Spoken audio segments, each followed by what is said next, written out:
Hey, what's up, everybody? It is your friendly neighborhood BJJ podcast for Rafa Sparza. We are coming to you live. It is, let's see what over here, 3:08 Best Coast time. We're already like midway through, just like the very beginnings of the card. Chael was basically stalling for a little bit, but we're excited you're here. I'm glad that you guys are joining us. Let's put on the little banner that lets you guys know exactly where we are. That's right, we are watching Submission Underground 21, and we are starting off, and it says right here, oh my god, thank you. I thought I was going to have to listen to Chael. Listen, we love Chael. Just, does he know everything about jiu-jitsu? No. Do I? No. But I'm funnier than him. So anyway, very glad that you're here. Thank you very much for that, William. Yes, we're going to be watching this. Friend of the show, William Kirkwood. William Kirkwood is a friend of the show, but Aaron Teagues is currently in the cage right now, so we're very much looking forward to seeing him do his thing. However, right now, this is a no-key bout that they are starting off very quickly, action-packed already to begin with.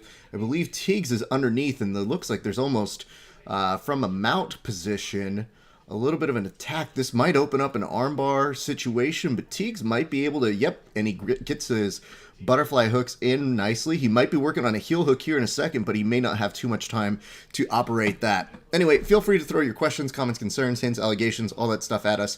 We're going to be watching this. We're going to be making fun of our friends. We have a number of people who are going to be coming in, so we hope that you guys are ready for this opportunity to watch this with us. Also, going to be putting this over on the Instagram until we get a couple friends joining us. So I'm about to go ahead and put that one on right now.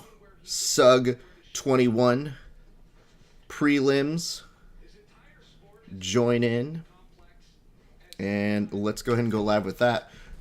And underneath again, Teagues has two underhooks, and good lord, is going from underneath the top. Hey, what's up, everybody? It's your friendly neighborhood BJJ podcaster, Rafa Sparza. We're watching us some Submission Underground 21, and if you are Aaron Teagues, you can apparently go from being mounted to very quickly using two double unders to get your way up and mount somebody. Must be nice. Would be cool to do it. Teagues is now working in on a guillotine. He does slip it out, trying to transition over a couple times, looked for an omoplata, but now maybe settling for a triangle, and it's looking pretty good here. He's trying to scoop underneath, and I believe he does get the tap, so we will be giving a toast to one Aaron Teagues in just a second. What's up, Shango? Good lord. Well done there, Aaron Teagues. We'll go ahead and give him a toast in just a second. Just to remind you guys, we are watching Submission Underground 21. Hopefully you're watching along with us. How do you get toasts just like Aaron Teagues is about to? Pretty simple. All you have to do, give us a like and a share on Facebook, give us a subscription on YouTube, or on your Instagram, take a photo of us and tell people to watch us on your Instagram stories, and just tag us at VerbalTapCast. That's it. What's up, MC Nick? What's up, DMC fan? So glad you guys are joining us. We're going to give some due props. What's up, Lady Stallion 83? But Aaron Teagues getting it done very quickly. We are off to the races here, kids. We have so many friends who are on this show. Like, it is an incredible moment. We can actually hear him on the microphone, but they cut away from him, and Chael looks genuinely surprised as to why his camera crew cut away. I'm glad that Chael is applauding the kid for shouting out his girlfriend. Yeah, and that's right before he gets cut off, so starting with that as the lead off is probably the smartest thing to do. But anyway, as you know, if you ask a question on the broadcast, we can go ahead and put them on the show. So feel free to drop us questions or notes or comments. I mean, that was an impressive reverse mount sort of situation where you think that you're on the lower hand here. But yep, that triangle looks good as he's starting to try and cup underneath. He has the arm with a nice underhook there as well. But look at that. Just beautifully done. Teagues is a beast. I believe he's previously competed on the Submission Undergrounds in the gi category. And dude's always solid. I always like talking to that guy. We did an interview with him, I believe, last year, middle of the year. And very nice kid. Like him a lot. What's up, nice Jiu-Jitsu MK team? Hopefully you are watching some Submission Underground 21 as well. But that is what we are starting off with here, and we'll go ahead and do a quick toast. This cheers goes on out to friend of the show, Aaron Teagues. Yo, way to get it done. Way to start off the show. And I got to tell you this. The camera cut away from you after you thanked your girlfriend. So way to start off with her right up top, because had you not done that, would have gotten bad. But that's the first time we've ever heard somebody actually and what they're saying on that show. So congratulations to you, kid. I also want to tell you one thing. Who do you think that you are, being able to get mounted and then return with 2 underhooks and then force a mount of your own? Unnecessary, rude, jealous, all those things. But cheers to you, bud. Congrats. What is up, Joe Rodriguez? In case you guys are wondering what I am drinking here today, this is Crowns and Hops Brewing Co.'s. It's called a Beat Messenger Pilsner? The fuck is a Beat Messenger? I mean, I love the cassette tapes in the background. That's a cool design. But Beat Messenger, and it's crafted for change. What the hell am I trying to change? Respect is to be given to music, the rhythm, and the sound that was created by Black Americans of African descent. Okay, we can get behind that. Jazz and rock and roll and hip-hop. Both music and craft beer represent the soul of the community as they both showcase unique reflections of the people. Knowing your local craft beer is as dope as knowing the local DJ or MC from the neighborhood. We are proud to present you with this crisp, clean, and refreshing Pilsner to celebrate the Beat Messenger. Well, thank you. Appreciate that. Wave on over to Fabian Homolo BJJ. Welcome to the show. We're watching us some Submission Underground 21. My name's Rafa Esparza. I host a number of shows, the 2 of which that might be the most prominent to you are, of course, Verbal Tap and Grappling Hour, which many of you are watching right now.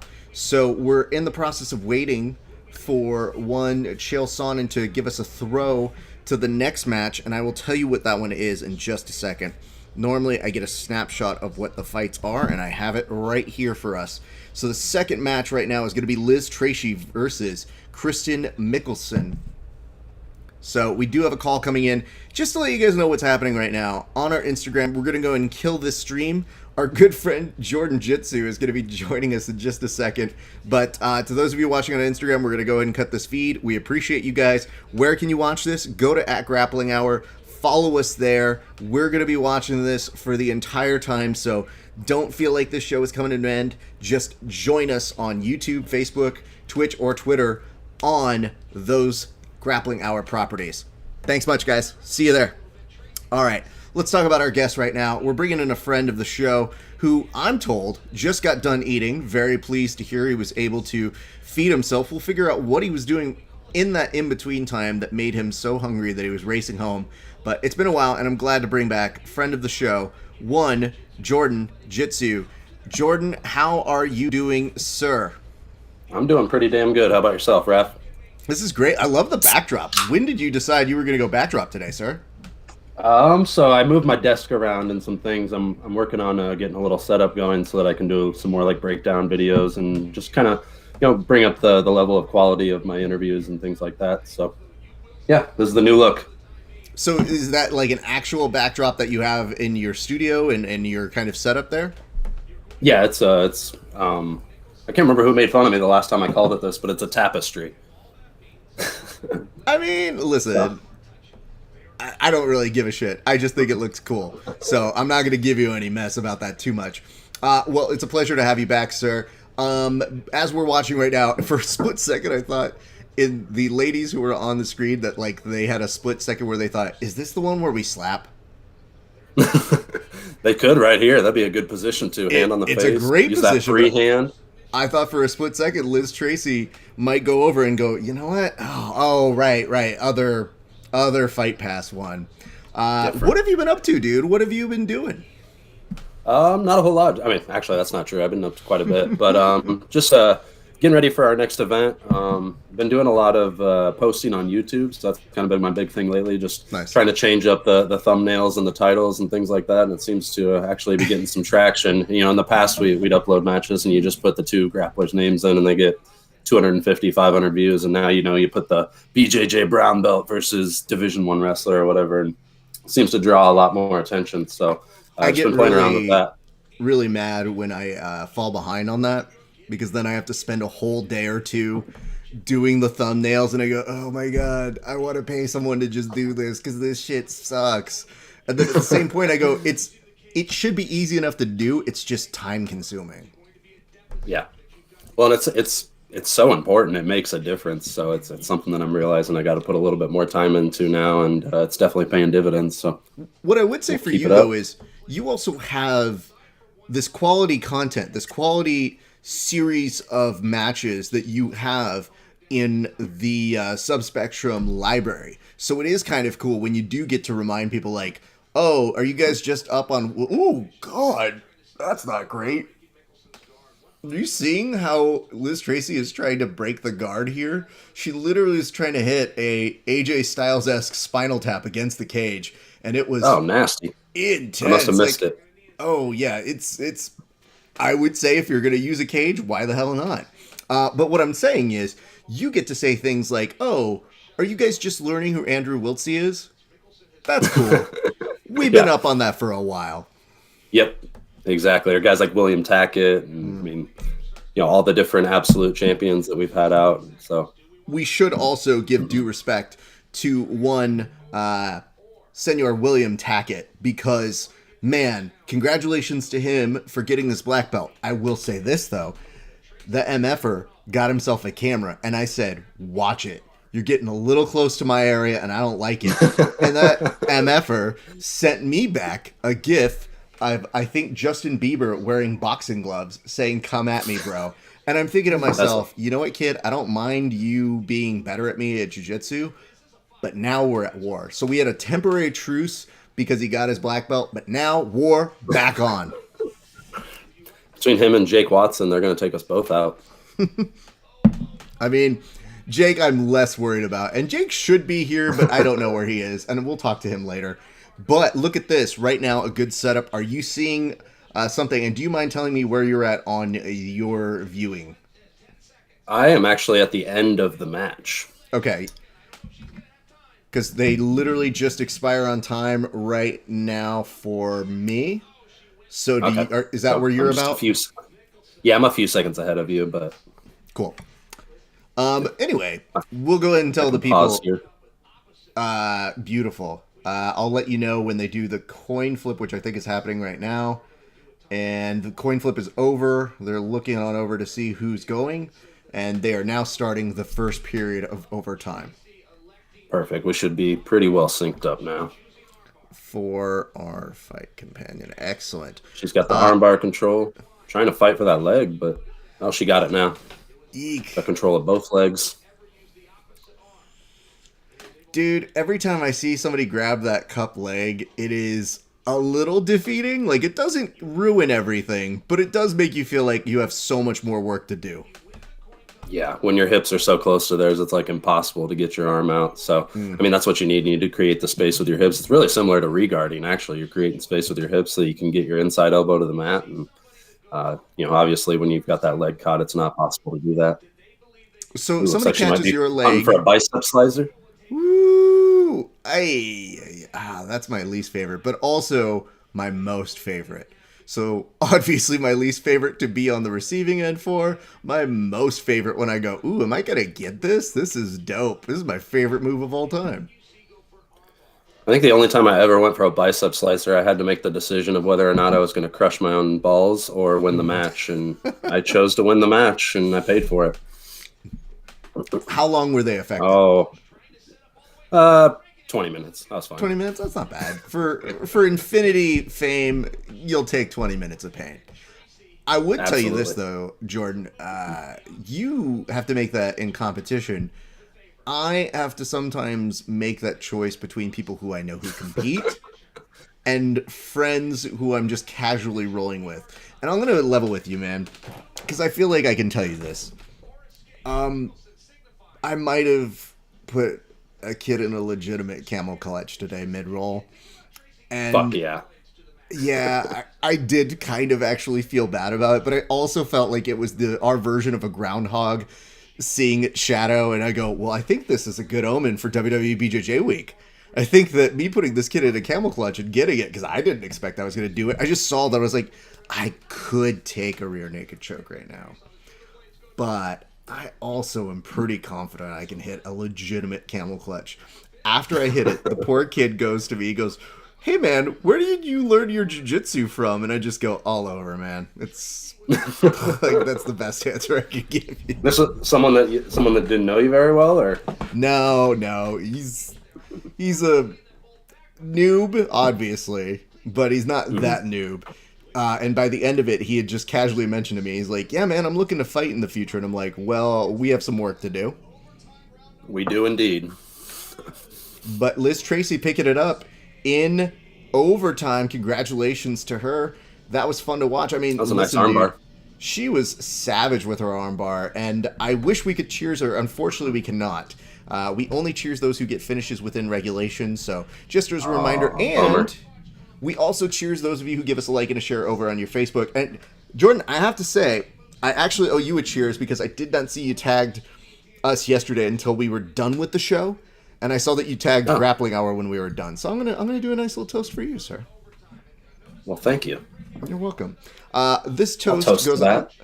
Yes, this toast goes on to friend of the show, Jordan Jitsu, aka Jordan Pintsman. I want to say this about Jordan, which is that it's WWE BJJ week, and I haven't seen the emergence of one chair yet.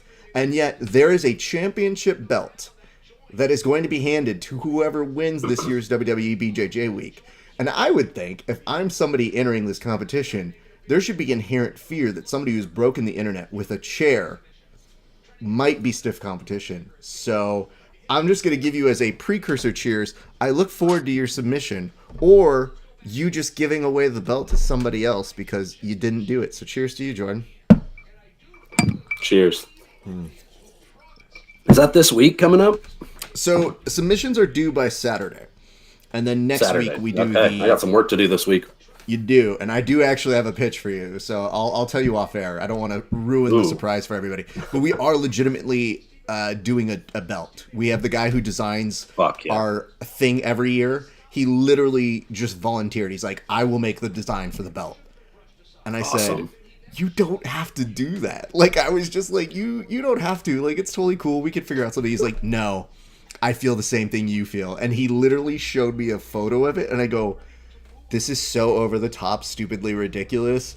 I want every part of it. So I'm excited to see people doing that. That gets me excited. There's a belt on the line. All the more motivation. I mean, listen, dude, it was kind of weird because one of our previous winners a couple of years ago, we promised them merch. And when we said, hey, we're going to get you some merch, I was like, well, how many people participated in the video? And they go, 7. And I go, oh, yeah, there was 7 that I count, but oh, fuck, that's a lot of fucking clothing. And where do you guys live? And they're like, Germany. And I go, oh, okay. And I went back to our sponsor and I go, yo, 7 people were in there. And they're like, we'll give you 1. I go, okay. So I've been like sending it in like segments to them, and I'm like, we'll get you all situated. It's just installment. Like, yeah, they're so nice, but I feel like I put something on layaway, dude. Now they're just waiting until the real Christmas. But they're so nice. I love those kids. They're the best. We are now coming up against 2 friends of the show who I'm excited to see go up against each other. Don Stoner versus Phil Schwartz. And I do think they spelled Phil's name wrong. That might just be me. I didn't see it before it went away. Yeah, it just went away. And Don, he regularly stops by when we're doing Fight Companions. Phil is such a friend that we've promoted his Shugayo Invitational multiple times. And I see awesome. Right here. Wait, I see David Asatuna, though, is trying to take that belt away because he literally just said, just wait. So, little warning sign to one Jordan Jitsu.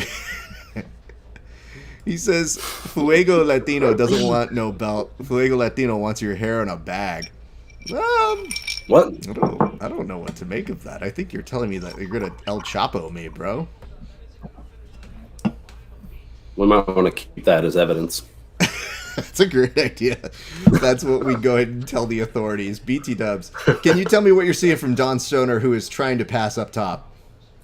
So it looks like he's having a tough time dealing with that top hook. Phil's got a really good butterfly half here. He's hunting for that overhook. I know those 10th Planet guys like that Jean-Jacques sweep. That's one of my favorite sweeps. So that's what I'm seeing there with about 3:30 left to go. Don's able to disengage, now looking to pass from the feet. And these are two guys who are known in the Pacific Northwest. They've been on Submission Underground multiple times. I was actually kind of surprised that they hadn't had a Submission Underground match, quite frankly, because I go, haven't they already been paired together? They've probably been on the same shows together, I imagine. They have. And here's a question for you. If they came up to us tomorrow and they said, Jordan, would you like to be on Submission Underground? Would you take that? Absolutely. That'd be a cool opportunity. Does it matter who the opponent is, or do you have, like, somebody that you think would make for a good match with you and them?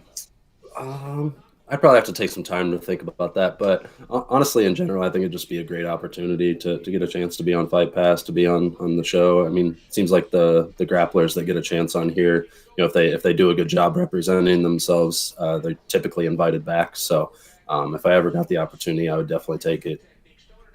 Absolutely. I mean, look at, dude, what that's done for Mason Fowler, who is now the standard bearer of the show. Like, he is the franchise, dude.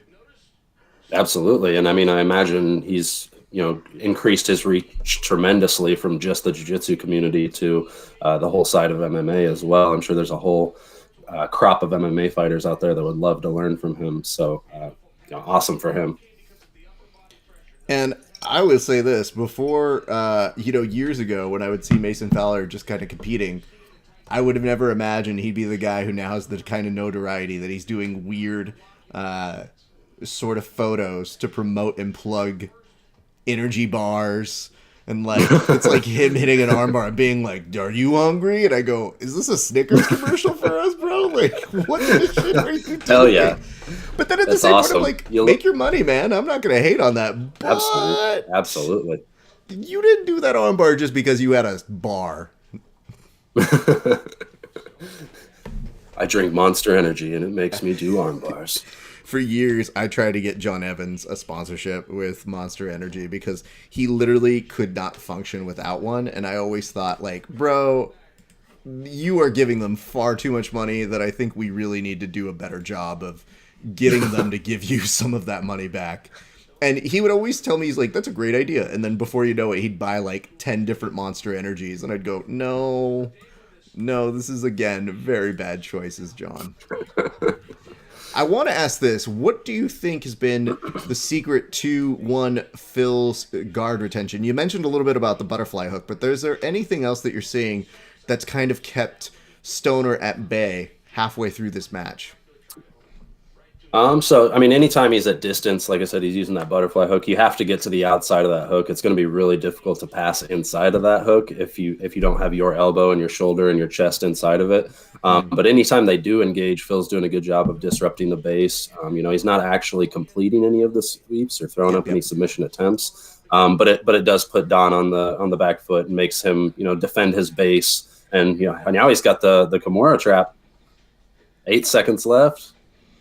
It doesn't look like he's going to get it, but. And again, Phil going into overtime will likely have a little bit of an advantage, though, given the fact that this is the kind of 10th Planet format, like these are the kind of drills that they're doing regularly. So doesn't mean for sure it's what's going to happen, but it does remind us, oh, right, we've seen how 10th Planet guys do in this. He's got looks like Don got the back first. All right. A very lax back take in overtime. Man, that's something I think people that don't have a lot of experience in this rule set, they forget is like you're getting one of the best positions in the game. And if you don't take advantage of every single inch of that, like you're kind of doing yourself a disservice. And I mean, his seatbelt was loose. His head wasn't really tight to the ear. And I mean, it obviously gave a position for Phil to get his shoulders to the mat. And he hunts for a knee bar off of the back. That was pretty cool. I was like, wait, I want to see the ruling on allowing somebody to do a knee bar in overtime. Yeah, I think they just stop. I think there was a couple matches I've done where I was actually in like the armbar position and I was losing it and tried to transition to the leg, but they've never continued it, unfortunately. Oh, wow. Don's out immediately. Yeah. Fascinating. All right. I do forget if we go to multiple overtimes on this one, though. No, there was no tap, Chael. Sorry about that, bud. Oh, yeah, he was a little confused about what he was seeing. I mean, listen, dude. We're just glad that Chael's here, but we had one person say a little bit earlier. They're like, I'm just glad that you guys are here so I don't have to listen to Chael. And we accept that. Like, there are definitely moments where I'm like, you just need to stop. Like, he's on like some point and it's just not making any sense. And he's like dug himself so deep that he feels like he just has to keep going. I'm like, just stop. Just stop, Chael. It's okay. We won't hold it against you. Right. Like, it's okay, dude. You're putting this together and you're Vince McMahonning the commentary. We're here for you. It's fine. And Phil manages to get out at the top of the second. We now go to the bottom of the second period. I do wonder if Phil's going to elect to take the back here, and yes, he is. He does. Looks like I'm a few seconds behind you. I'll pause and try to restart here in a few. No problem. I was wondering if you were actually going to be ahead of me, but I had a weird cut. Yeah, I am. Okay. Oh, wow. Ooh. Pretty quick escape for Don right away, too. Well, he forces him to mount him up against the cage. I've never really thought about that as a strategy in the cage. If you can roll all the way to the cage, you can kind of force them to mount you because you're using something extra to scrape them off. I had a recent buddy that I roll with, and we're rolling at his apartment because he just got mats there. And, you kind of get to that point where I think I had him in a heel hook, and he just kind of rolls towards his wall, and I go, crap. You know what I mean? Like, yeah. And then he looks at me, and he just goes, I'm sorry, dude. And I go, yeah, I suppose I have to let this go because I don't want to go through your living room wall. So I just want to acknowledge that I'm very good and I had this. And then maybe 10 minutes later, he has my back. Oh, wow. And I'm like, oh, no. I'm kind of surprised to see Phil go for the back here, but I guess he's hoping he can get a good back control. I thought I'd see him go for the armbar to try to get a quick finish with the two fast escapes from Don, but he elected to go back. He really is banking on this rear naked choke to help him win here. He's climbed a little bit higher on the back. This is really going to be for the win here. If he's going to be able to pull it off, try to guard retention and keep the back. But he is going to get I don't think we even need the third round for Stoner. That's got to be enough. And as the camera is zooming in on Stoner, it would seem that he is your likely champion on this one. I believe so, too. I'm going to hear what they have to say. I do have a good idea, Chael. I don't. So, okay. You know what happens is that you love the fact that when fighters become commentators, and you see this with DC also, they know their job is to just ultimately hype it as much as possible.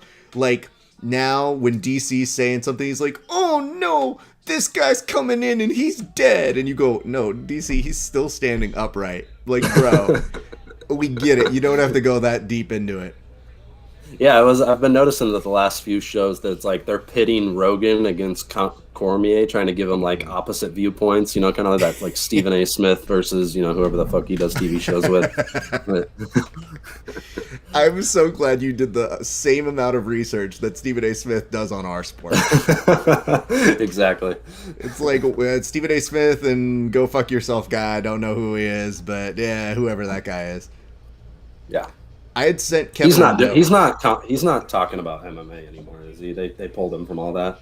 They'll bring him in, but only for the big events because I think they want to steal some of that shine that he gives to people. So that's fine. Yeah. Once every so often. It's just the fact that consistently every time he has shown up, he has said something so incredibly stupid that you just think to yourself, you don't have that many at bats. How are you striking out on every single one of them? And not even striking out, but then yelling at the pitcher because he's not throwing them over the plate the right way. Like, what's wrong with you, dude?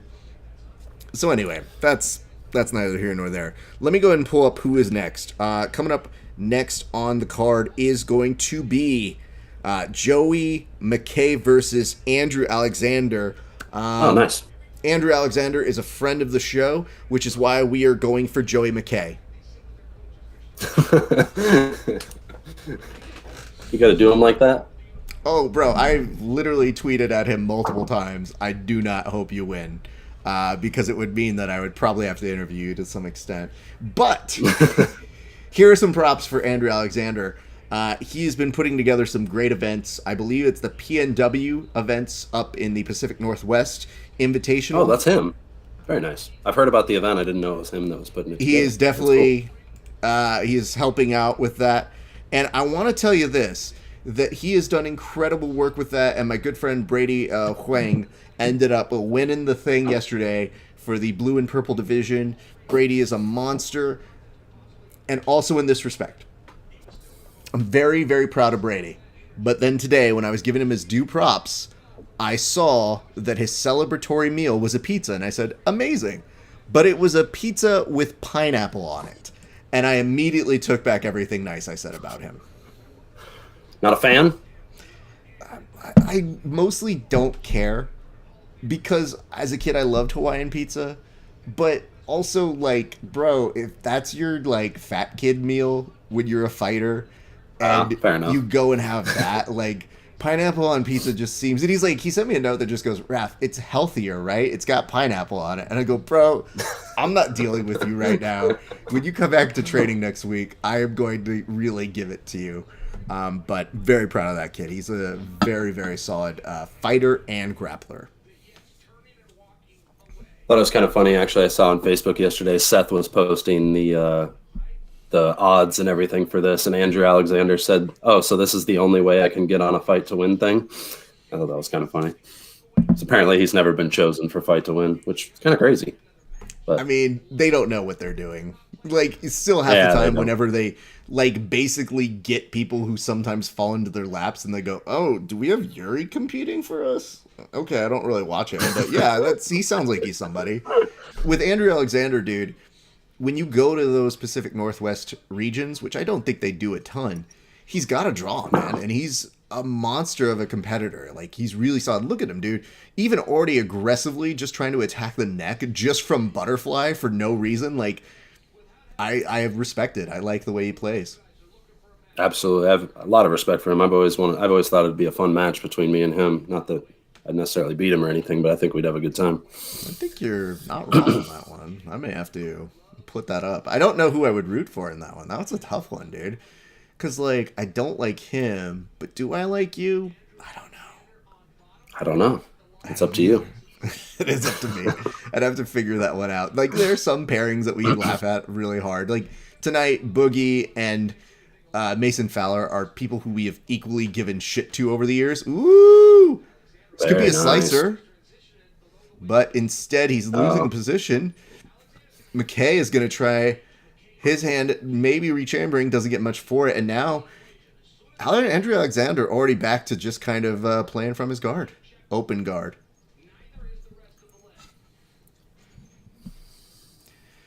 Yeah, I don't know. I would like to put that one together. Maybe if he's got an open spot at one of his future endeavors, you and him would be a good go against each other. But look at this. Woo! Absolutely. Or he can come out to Iowa, too. I hate traveling, so. You know what? We just need to get you to talk more shit to get people to, like, come to you. Is really what it comes down to. It's getting easier and easier. I don't know. I'm just surprised at the amount of people that are willing to fucking fly to Iowa. I mean, I guess the pandemic does weird things to people. I mean, you're putting on good events, so that's part of the reason. But normally at the events, you're doing so many things. On rare occasions, you get to actually go compete yourself. So I know that getting those opportunities can be difficult because you don't always want to step away when you're making sure the event's running smoothly. But somebody like an Andrew Alexander, you might entice you to kind of, go have some fun for yourself. Absolutely. And every time I've competed on my own show, I loved it. So it's like it takes, 10 minutes away of not thinking about all the stresses of the event and all the things that I have to do. And I can just go out there and have a good time for 10 minutes. So I always enjoy it. Look at Joey's nice body lock. Man. This body lock is really effective. So if Beautiful jump to the opposite side. if I'm correct, I believe that Joey actually is a Drysdale kid. That might be incorrect, but I think that explains part of that body lock that he uses. I've seen some of the Drysdale's guys do that in person. And Robert L. Simerson, thank you so much. You said, what up, Rafa Sparza? Just mostly fight companioning, not too much. We want to remind you guys, if you want to get a toast, just like we do those two who get finishes within regulation, just give us a like and a share over on Facebook, a subscription on YouTube, or just tag us on the Instagram, like Jordan did, and I didn't see it until today. But we always make up for it. Because when I did finish the broadcast, I was going through my notes that I missed throughout the day, and I go, oh, shit, I'll see him tomorrow.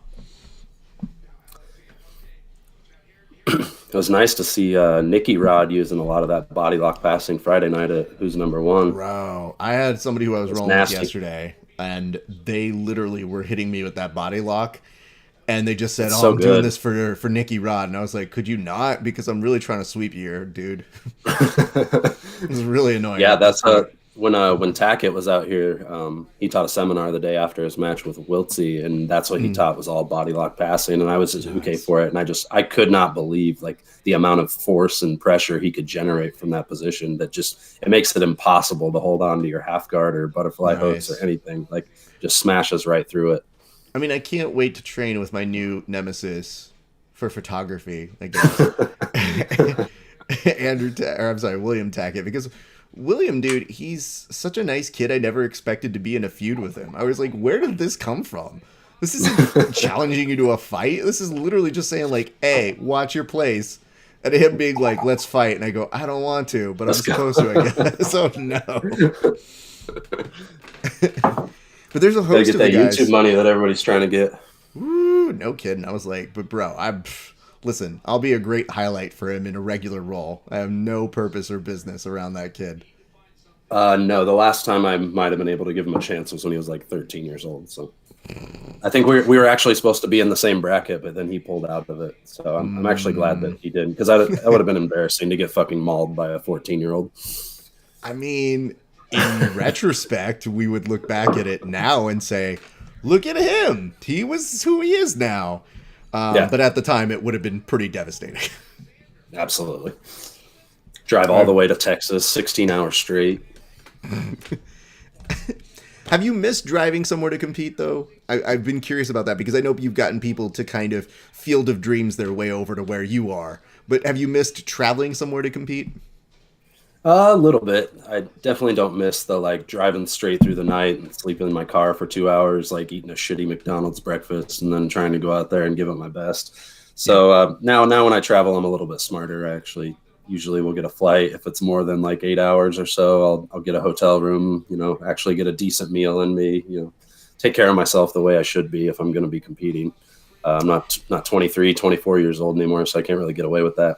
Yeah, no. You're talking like you're super old, but you're still very young, all things considered. I just like that jiu-jitsu does age people where it's like, I can't get away with what I was doing when I was 24. It's like, how old are you now?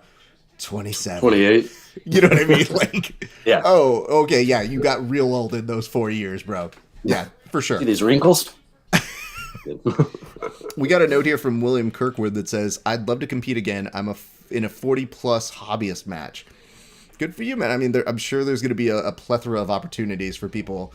There's always subspectrum, but I would tell you, in response to this pandemic, I think you're going to see, once people get the all clears, how much people are going to flock to these things. Oh, yeah. Well, and we've seen it here in Iowa just because, we haven't dealt with COVID on the same level of, magnitude that other states and other areas have. So we kind of got back to regular life a lot sooner than most people did. I mean, we did our event back in February, and it was by far the most packed event we've ever had. And I know some people look at the pictures and they're like, what the hell were you guys thinking? But, nothing bad has come from it yet. We'll see. We should also remind people that you yourself were very, very careful about how you were doing your COVID, just given your own health concerns. So it would take a lot for you to also feel comfortable in your own right. So I understand that. And Andrew is in trouble here. And yes, you are going to see a tap given to one Joey Mckay. Joey Mckay. Well, that is going to be it for that match. Congratulations to Joey for that one. Really, really solid work on his part. Attacked the back very nicely. Pretty even-handed match all the way through, all things considered. So, congrats to both of those gentlemen. Unfortunately, no cheers on this one. Can I tell you what I'm really nervous about? What's that? We got a friend of the show, two friends of the show, going against each other right now. In the next one? Mm-hmm. Who is that? Chase Davis taking on Kyle Chambers. Now. Oh, wow. I love Chase. Kyle Chambers is a tough draw. I was gonna say, I feel like those guys aren't in the same weight class. I think Chase did our 155 tournament back at Subspectrum 2, and I'm pretty sure Kyle's like what, a 205 pounder. I mean, I don't know what weight Chase has probably gone up some. I think both in regard to COVID and in regard to him trying to like beef up for an eventual MMA run. But Chambers, his jiu-jitsu is kind of absurdly wacky. Like, it's so good, and I bet you he's hard to match up, and I bet you that Boogie was looking to get him on, and that they had a hard time trying to find anybody here. We have Robert L. Simerson saying 185. If you say so, bud. Kyle Chambers looks like he could be literally any weight, and he is a friend, and it says Kyle can make 185. That's crazy if he can. He's big. I mean, I guess I've never seen him in person, so I've only seen him ever on a screen. No, he is deceptively skinny, so that part I do believe. But maybe look at what Chase looks like, and then maybe in the first few seconds we'll get a feel of what those two look like against each other. But it is my assumption that Chase is not coming in at 185. Yeah, I can't imagine he would either. So, I like both these guys a lot. Again, friends of the show. Wonderful human beings, but I don't know that I want to see Kyle Chambers wreck his knee if he gets the opportunity, because I believe that Chase has recently recovered from a knee injury. And it says, but he was 190 at our last event, but it was a team event, January 30th. Yes, I believe that is the Submissions on the Shore. Is it Submissions by the Shore? I never got that part right. But yes, Submissions on the Shore. They have an event. It was a team event, and those guys, they're just monsters, dude. And Chambers is... I have such high respect for him. I'll tell you this. Chambers has invited me to go roll with him multiple times, and I famously never turn down rolls. But I have told him I will likely turn down a roll with him. And he's so nice. He's just like, Raph, why would you turn down a roll with you? I was like, because, you know, when you roll with certain people... you know that you have like certain safeguards or certain things that you can do that might disrupt their game. I was like, I literally have nothing for you. Like, I've gone through the whole your game versus my game, and there's literally like zero window. Like, there's zero overlap where I catch you in something. He's like, oh, dude, I would be so happy to do it. It would be so much fun. And I was like, for you, but not for me. Okay. Jim Crasher Pro. Sorry about that, bud. Sorry about that, Rob. Where does he train out of, Chambers? Which 10th planet? He is Oceanside, if memory serves me correct. So it's like, imagine the roles with him, Gio, Boogie, all of those guys. Like, yeah, it's got to be insane to see them. Yeah. I was bummed. The one time I showed up at Oceanside, everybody from Oceanside was at San Diego. No. I drove all the, or I mean, it's not that far. It's like 45 minutes, but I drove up from San Diego to Oceanside to get a class in. And then they're like, oh yeah, Gio and everybody's down at San Diego today, which is where I was at. So that's stupid. It happens, dude. Yeah. It's sort of like even when I went to go visit our good friend, PJ Barch, I took his class. And then at the end of it, like, we're doing an interview and PJ goes, we didn't get to roll, did we? And I was like, that's on you. I was like, I'm not going. I didn't ask for that. Like, I'm like, dude, I'll take it, but I also am not going to your gym to like call you out. Like, you're the instructor, you know. That's funny. But look at the size difference between the two. he's not running Spring Valley anymore, right? He's training. No, I think he's mostly just training out in San Diego right now, and he's doing some seminar circuits. Friend of the show as well. He's a great person. Dude, I also have to give some respect. Like, every time you see Kyle Chambers, he is always decked out. Like, look at the actual stackedness. The green sleeves, I like it. I want to give some props over to Chase as well. That Feed Me, Fight Me pair of shorts that he's got are pretty dope. Feed Me, Fight Me? Is that a brand that I'm not aware of? I think that is a brand, yeah. And I forget who they've sponsored, but there's a handful of sponsors who they take care of. Good Lord. All right, this is not making me feel good. He's a little shallow on the knee line. I mean, he's pulling it back in. Yo, nice. But here's the good news. Chase has trained with people like, our good friend White Trash BJJ. He's also trained with, of course, people like Joey and all of the likes out in Kentucky. He's now with ATT up north. And, he's a monster, dude. He's a great competitor. So he's not really unfamiliar with leg locks. He kind of knows what he's doing with that. It's just, Chambers, you saw how quickly, even on like a fake out that he was doing there, like, that's still valid enough of a concern if you just leave it unchecked.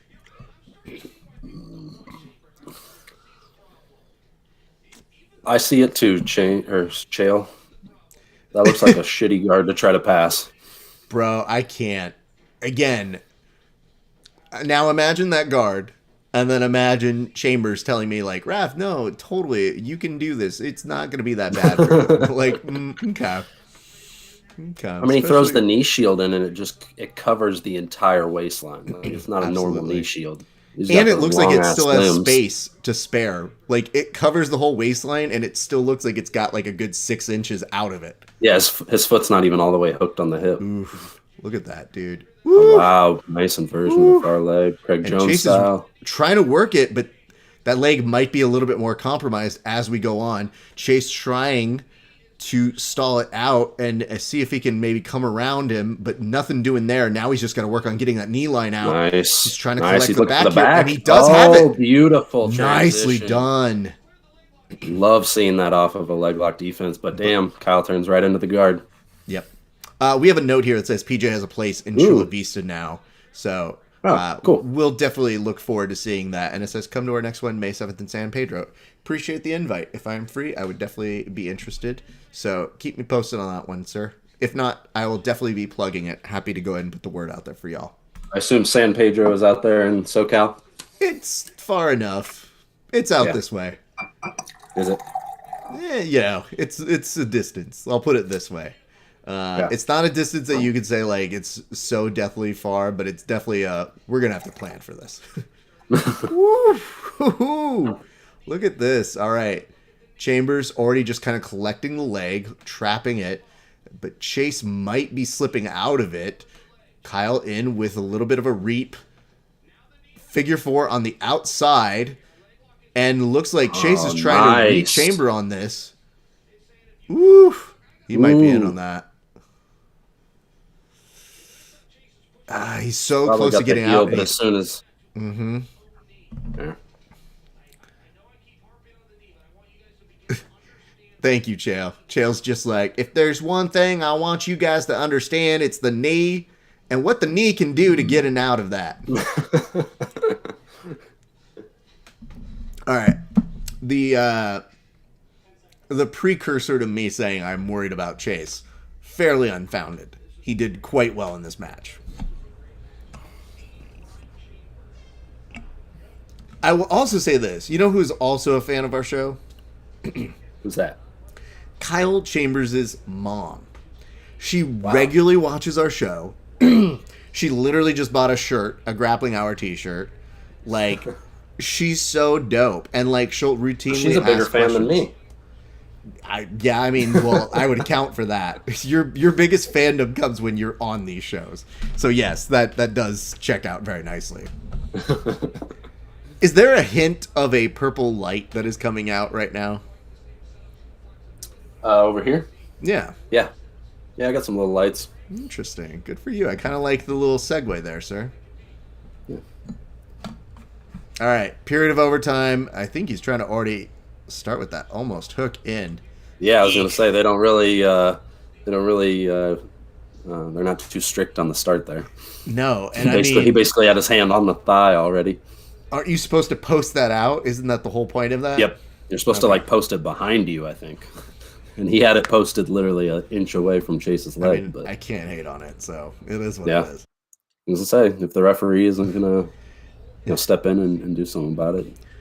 All right, and it says... Just kick him in the face. Kick him in the face. Derek coming in and saying that mustache shouldn't be allowed on live streams.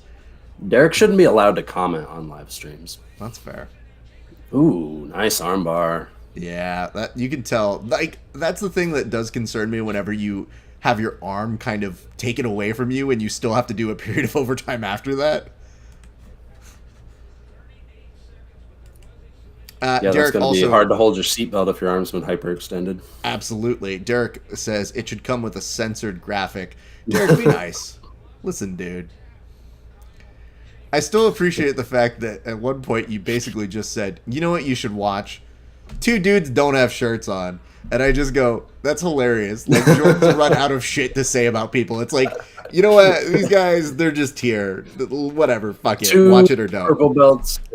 Yeah, I just wanted to have some fun with the thumbnail and see what would happen. I thought that was pretty funny. There are a handful of matches where I'm just like, what the hell do I even put? Like, I think there's one I put like 35-year-old versus 21-year-old. I'm like, is that really the best I could come up with?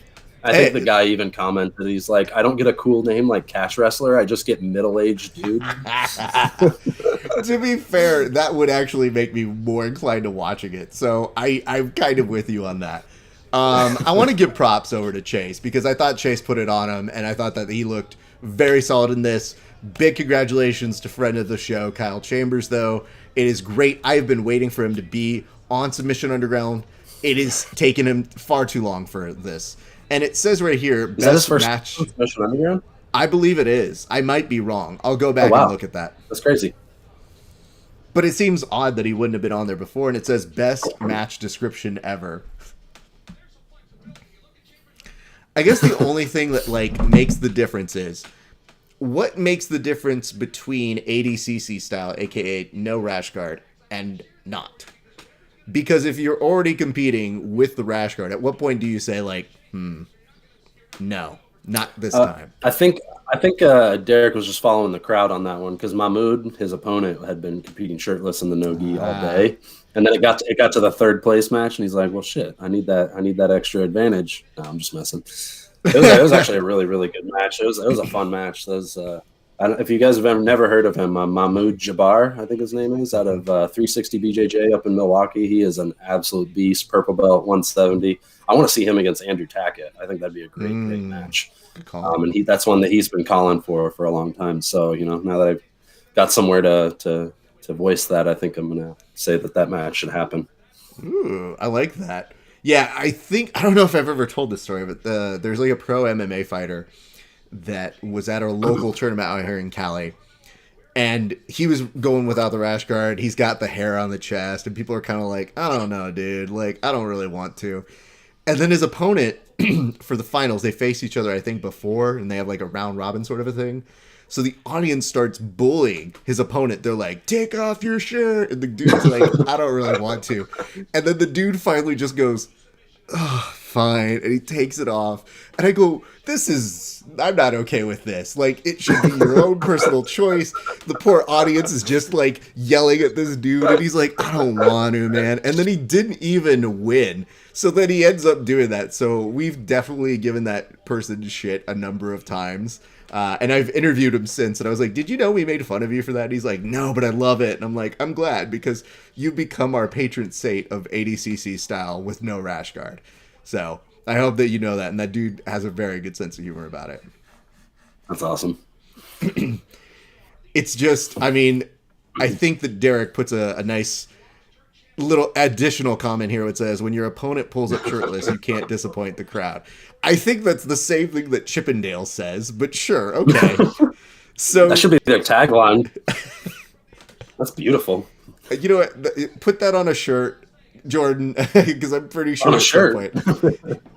Well, because then if somebody sees it wearing it, they're like, what do you do? And then that literally is the invitation to be like, oh, see this? I'm not wearing this anymore. I have to take it off. Let's see. Let's share this live stream now. Beautiful. And it says LOL at the YouTube titles. Yeah, I mean, listen, dude. I think Jordan does a good job because I hate clickbait with a passion, but I love my friends who do it with an intention of, all right, listen, let's just boil this down to really what you're looking to see here in this fight. You're looking to see a 36-year-old dude take on a 21-year-old dude. That's what you're here for, right? Well, yeah, and when you're talking about a casual fan, like they don't know who the fuck, Mikey England or who Austin Baker, Derek Flay. Right. They have no fucking clue who that person is. So you have to almost refer to them as a BJJ purple belt versus, you have to create some kind of, like a protagonist and an antagonist and something that they can tie their emotions to, like you'll put judo black belt. The guy's also a jiu-jitsu black belt, but every judo black belt that watches that or every judo practitioner that watches that is tied to the outcome of the match because it says judo black belt. They want that guy to win. So, oh wow, they just hit the fucking guy with the camera. That's great. That's the worst part is not only did he hit the referee, but the cameraman gets that reaction for the ref that just goes, ow, that really hurt. Derek, I have to say, if you do this, I will have so much respect for you, but you just put, next time I'll spray tan my Venmo on me. That would be awesome. Venmo, Cash App, PayPal. Genius. It's just short of putting your OnlyFans on there and your Instagram link, but Venmo is probably the smarter way to go. That shows that you're a man of distinction. How far are we from that being a reality? Jiu-jitsu shows that just throw up people's Venmos. They're like, we can't pay these motherfuckers, so how about you guys do it? I'll say this, in the grand tradition of you making sure people get paid, one of the things I was very happy about with the PNW is that the Pacific Northwestern Invitational, moments after my buddy's win, there was a receipt that already showed that he had gotten paid. And I was just like, it's so stupid how much that means to me. And I think it's kind of a disgrace for our sport, but the fact that I saw it made me way happier, Yeah, and that's why we always make sure we do we hand them the cash on camera, here, look, everybody, we got a picture, they have the money, we didn't fuck them over and send them home with nothing. And Derek, you bring up a good point, which is Bullpen does it as tips for competitors. And yes, I love that. I've also commentated the Submission Only series, which I believe did it at that one, where I would repeatedly announce where people could go and donate and give tips to people. And I was telling people why wouldn't you want to tip these people? I know the people who put on the events are still paying them, but if you see a really good match, I don't think it's really too much to ask somebody to send $10 to that person. No, not at all. Yeah, that's pretty dope. And there's a handful of matches tonight that I'd be happy to send those guys money. I mean, that Kyle Chambers and Chase Davis match was pretty good. The women's match was great. Yeah, I'm a huge fan of that Chambers and Chase fight. If I were giving out a match of the week, that's definitely in the running for something I would consider. But look at this. Lima May. I was going to say, this is really bad that I'm 3 minutes into the match and I just now realized who's fighting. It happens, dude. Look at this. And then who is she going against? She's going up against Jessica I, and she is literally holy shit, starting to stretch her out with looks like really terrible positioning. For a split second, it looked like Jessica was thinking about tapping there. It's like a 100% sweep from the mount. That's exactly what she was starting with. And she literally was building into it in a beautiful way with that very, very strong grip with the arms kind of clasped together. And she has not relented at all with that. She still has a minute 14 to work. And she's already in a pretty good position where even if she wants to transition to something else, she could start looks like she could go armbar triangle. So. It's a cool position.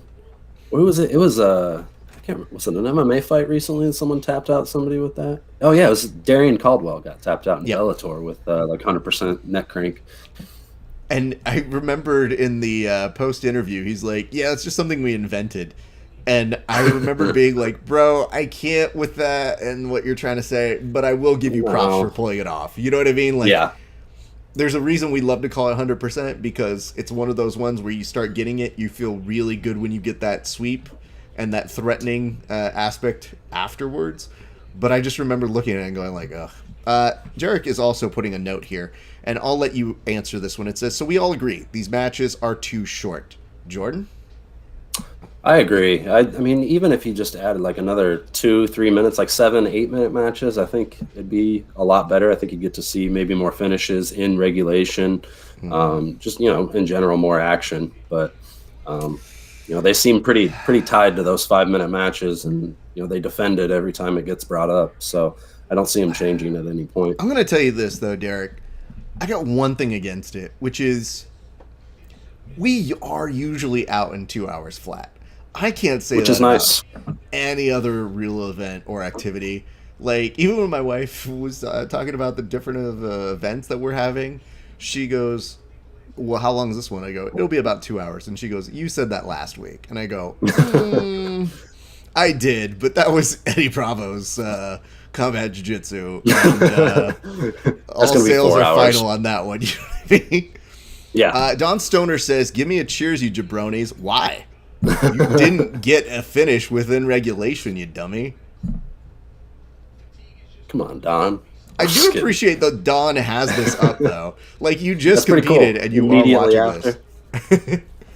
But no, unfortunately, you will not be getting a cheers. We'll give you a nice one of these, which is okay. Like, good on you, pal, but not an official toast. So already we have one escape. And that was actually really well done by Alima May. I bet you she goes bicep slicer if I'm just betting here. Like, if you train with those guys over at the 10th Planet, it seems... Oh, it says, that's it. No more shout-outs. How dare you? First of all, you made this rude. And this could be... This is dicey. She's doubling up on that arm bar. But... It's like with a fake triangle, and she's out of it. Yeah, man, that looked nerve-wracking.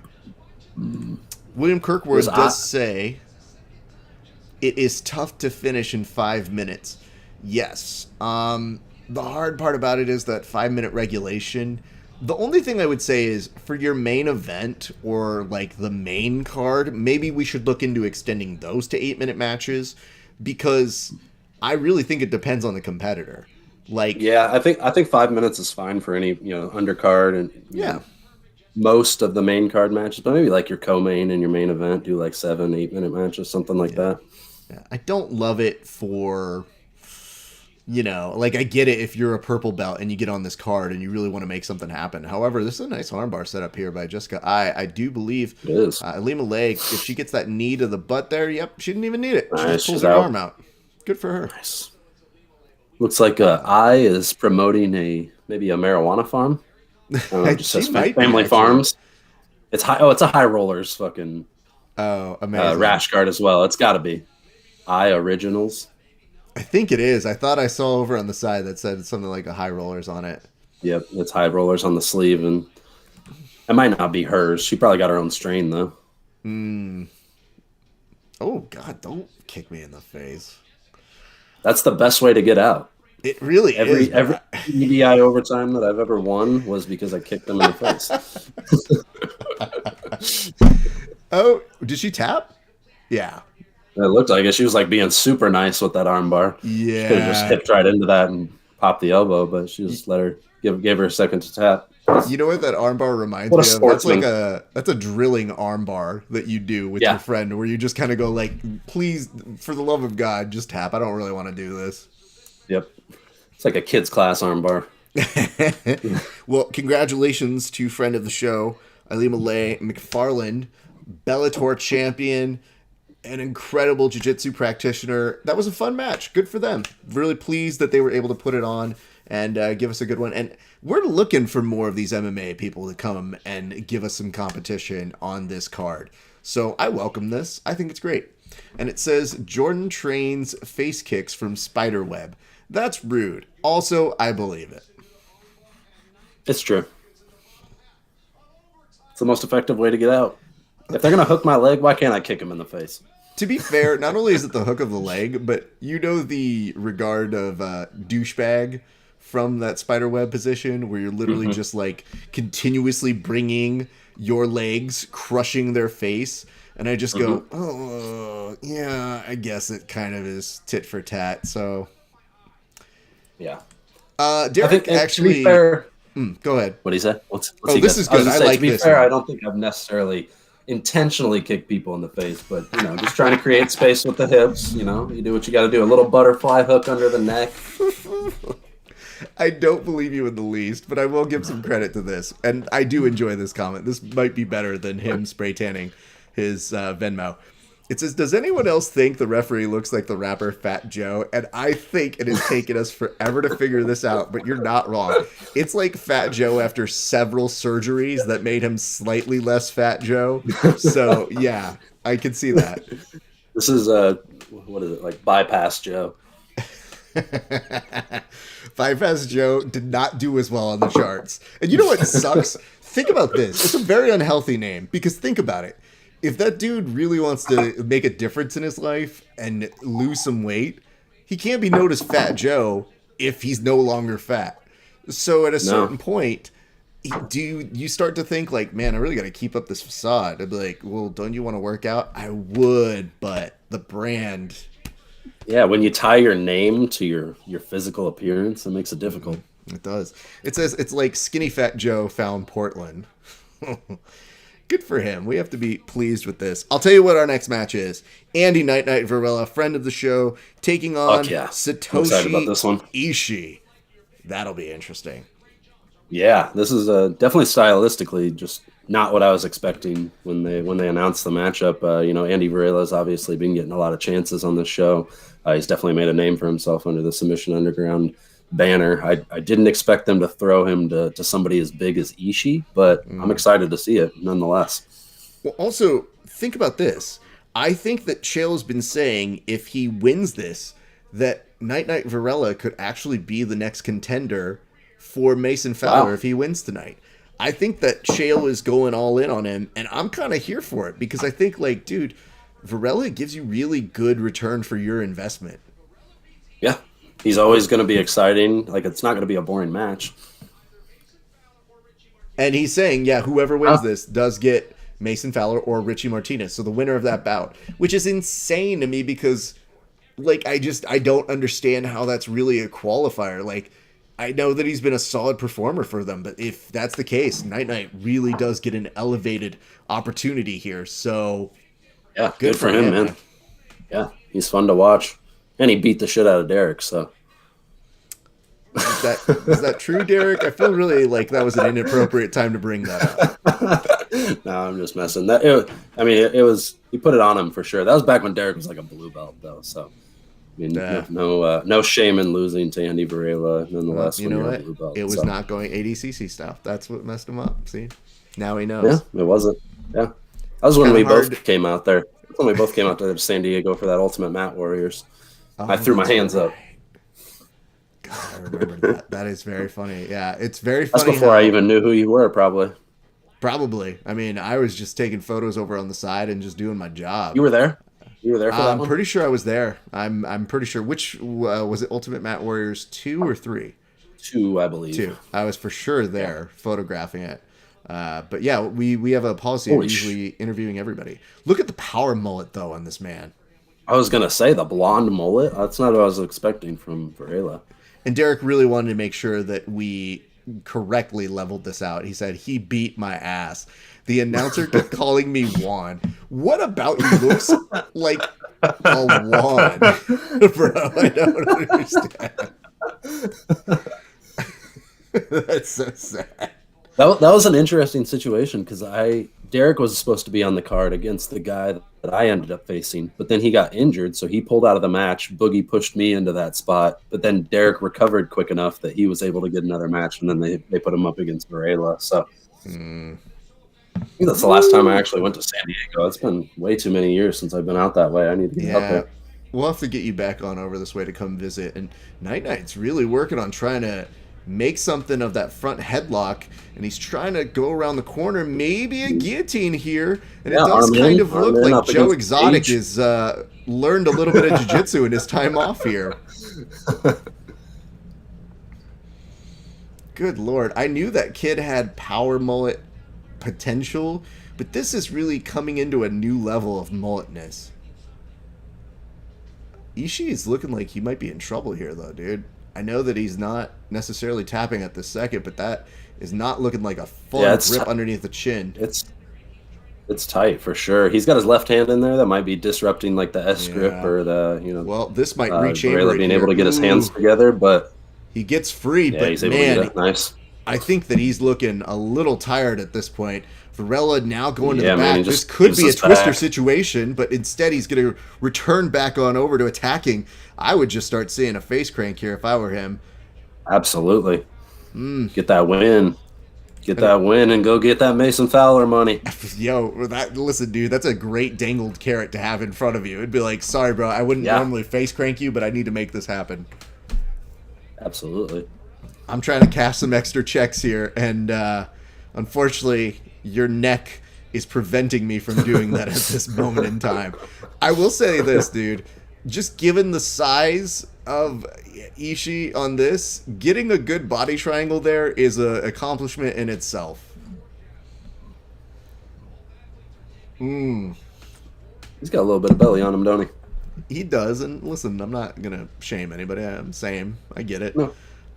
But look at this, dude.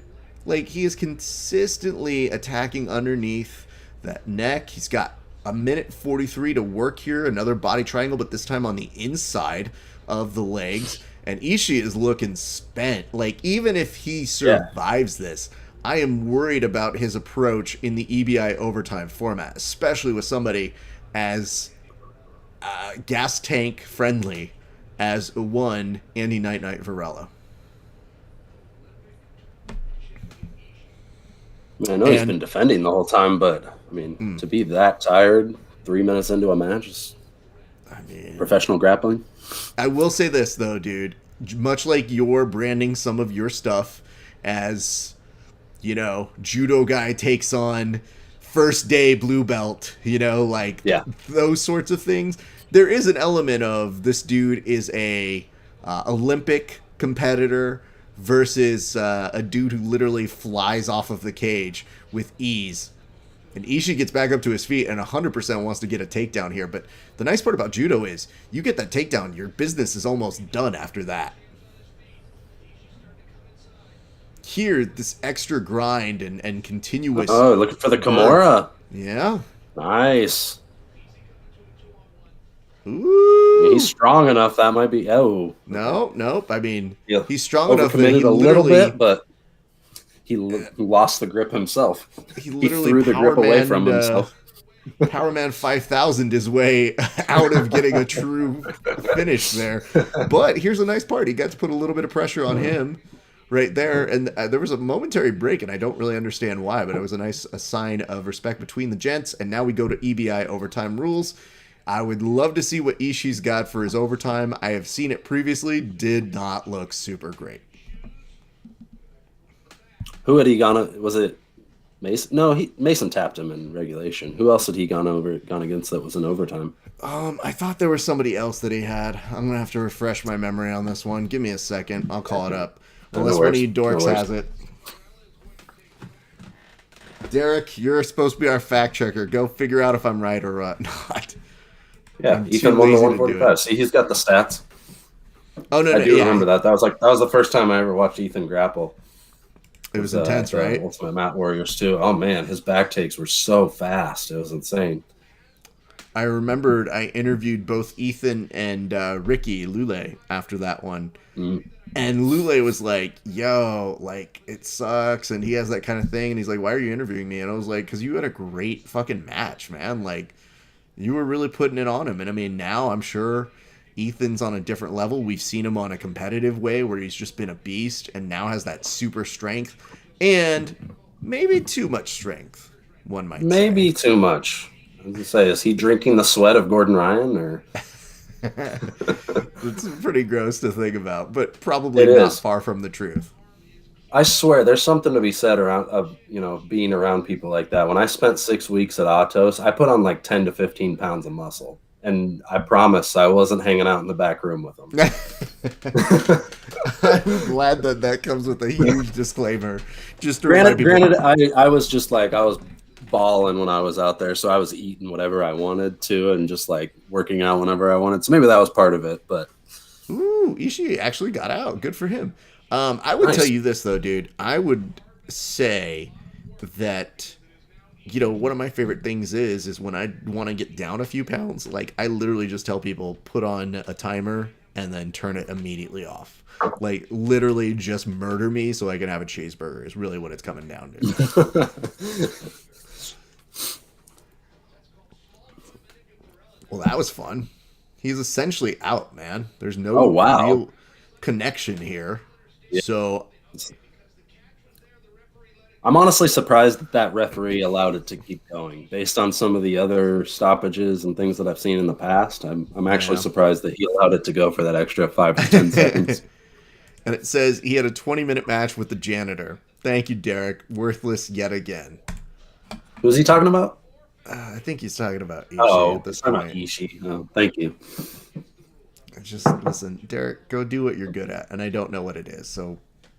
Yeah.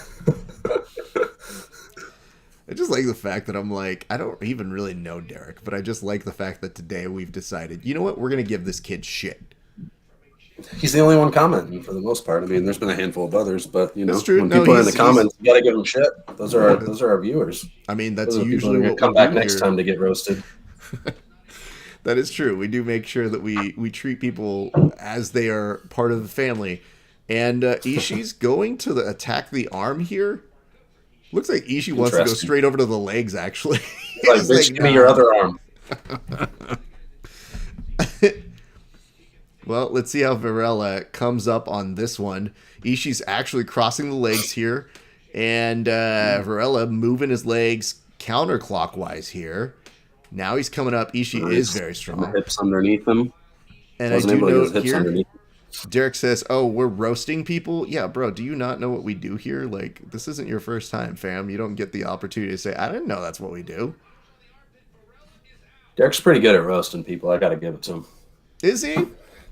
Yeah, I might hire him as a writer. Okay. I mean, however you want to waste your money is fine. That's fine. It's a tax write-off, okay? It's like giving to charity. Amazing.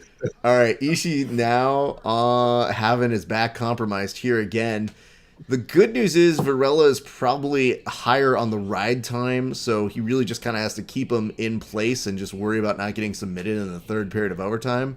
But that looks like just the body size is difficult for Varela to keep maintained in that certain position. Oh, God, the breathing heavy that you can hear there. And Ishii does make his way out. He looks dead. Oh, that's pretty funny, though. Derek says, when I was watching the press conference with Gabby and Craig, I thought Gabby was doing a Make-A-Wish event for Jordan with how Craig was dressed. Sure. Here's what I'll ask about this. What are your thoughts on Gabby versus Craig, Jordan? I mean, I think it's a joke, but, if some people want to pay to watch it and they want to try to hype it up like it's a real match and pretend like, people are excited about it, more power to them. If they can make some money off it. She might get the armbar here. Holy shit. Oh, wow. Oh, my God. Oh, no. I don't think Varela is just eating that, and he's almost out. Oh, my God. And Ishii's so surprised. Off with his hand inside, but he's out. Yeah, he's out. Yeah, I mean, he's still just got a grip, but he's essentially out at this point. At this point, they're just trying to hold on for the extra ride time. And I thought I saw a little bit of a disruption on the arm right there from Varela, but that is going to complete the overtime period. And I think, if I'm correct, Varela should just be ahead by a short amount. I think so, too. On the overtime, even though that 40 seconds was nice for Ishii toward the end. But Damn, y'all. Here's what I'm going to tell you. I'm thinking about this more because I really haven't processed it from anything other than what we thought was going to be like a fun role we get to see here today with Craig and Gabby. And then we saw that there was a press conference. When you see that there's a press conference for a joke, you say, okay, why are we going to waste our time? So are you telling me that they're actually going to charge us to see this one? I'm not sure. I mean, that kind of seems like what it's leaning to. They said they need a platform that'll allow people from China and Japan to do it, or be able to watch it. I don't necessarily know what that means, but if they're delaying it and things like that, that tells me that they're probably trying to set up a platform to make people pay for it. I don't think we're going to get a free match anymore. Okay. Which, well, I mean, it is what it is, but yeah. Not a fan of that. That's all.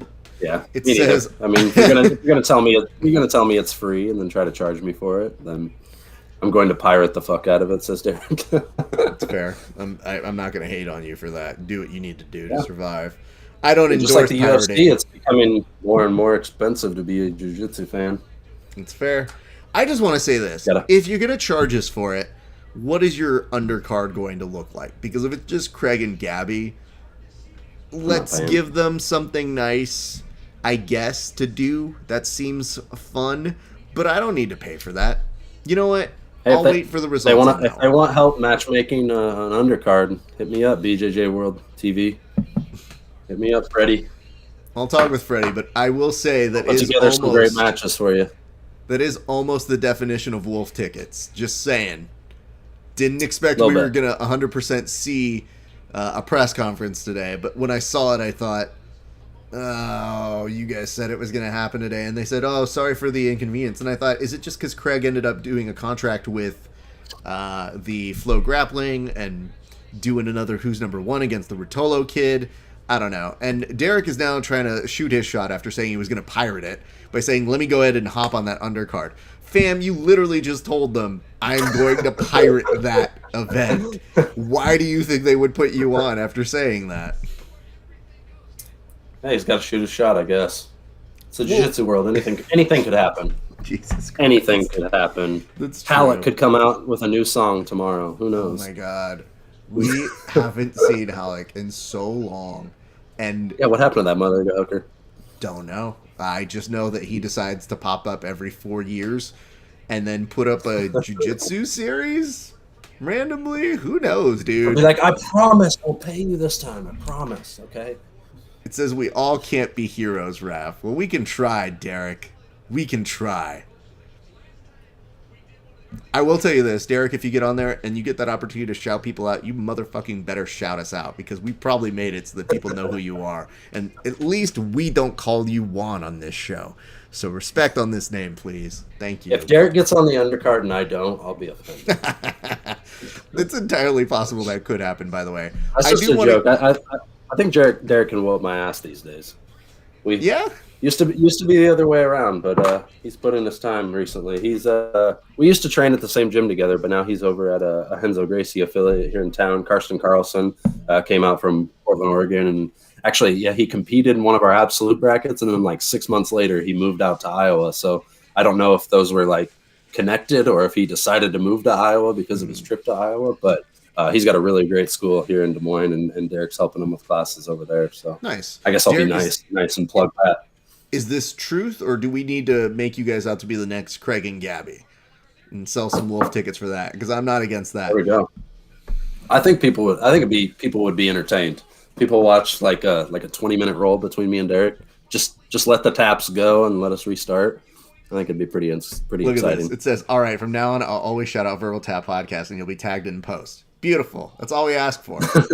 That's it. Okay, so we've got some friends from the show on this tag team match. You got the Simone brothers versus Michael Courier, who, props to him, is competing after having his face demolished last week in combat jiu-jitsu. Who was the other partner for here? Willie? Is that him? Who's this? Is the other partner on the team opposite of Simone's, is that Willie Oddfire or something? That name, I believe it is. Yes, it is. It is Willie Oddfire. Is he connected to like the bullpen submissions or something? I feel like that's Yes. for some reason that's what I associate him with. Yes, I believe he is in the realm of the Arizona brand of folks. So Playing at Tucson or yeah. Now, Ricky is a UFC fighter. His brother, I believe, also an MMA fighter. But look at this. Look at this great work for tag. And it says, can we have tag team matches for actual adult sizes? First off, rude. And the note here is he trains at 10P Tucson. So, yes, he is part of the Burchak and Mercedes group of folks out that way. So, much love and respect to them. And it says, if you're going to put up a tag team match, you need to do it in a ring, not a cage. These young kids just don't know. I would agree with that. That's an actual important distinction. We have an opportunity to do that. We've got a boxing promoter that uses the same venue as us, and he's actually talked to us. He's like, do you guys want to use the boxing ring for something jiu-jitsu related? I'm like, not right now, but there is going to be something in the future that we can use that for. So just we'll keep you on call. It does look like we get a tap here. And they're counting the... Oh, no. Did they put it up on the scoreboard? I don't know. Was that a tap? Like, I think they're really slow on the scoreboard if that's the case. But Oddfire is literally just working at some sumo here. He might be able to try and work a snap on that. Nope, nothing there. I see a fire here. I will tell you this. We have a friend of the show who's been talking about doing a WWE BJJ week thing. And they hit me up and they said, Raph, we got a ring at our new place. And I said, that's great. Big question. What's the give on that ring? And they were like, yeah. I was like, dude, what's the bounce on that ring? Taking bumps? Yeah. Yeah, because they don't expect us to do nonsense on that thing. They expect you to box in that thing. And the first ring Kevin and I got into, and I went to go do a bump, I was like, ow. And then I immediately realized, I was like, no, this is not the one, my friend. Oh my God, this is great. He's going to tap while he's got the rear naked choke. Are you kidding me? Oh That's my awesome. God. He just keeps holding it. He just kept holding it. And did he just leg lock his own buddy? And he's out cold. He's unconscious. He's literally unconscious. But he tagged out, so I have to say. He went out. That's got to be a submission, right? No, if he tagged him, it has to be a difference between the two. Because he was out. That's hilarious.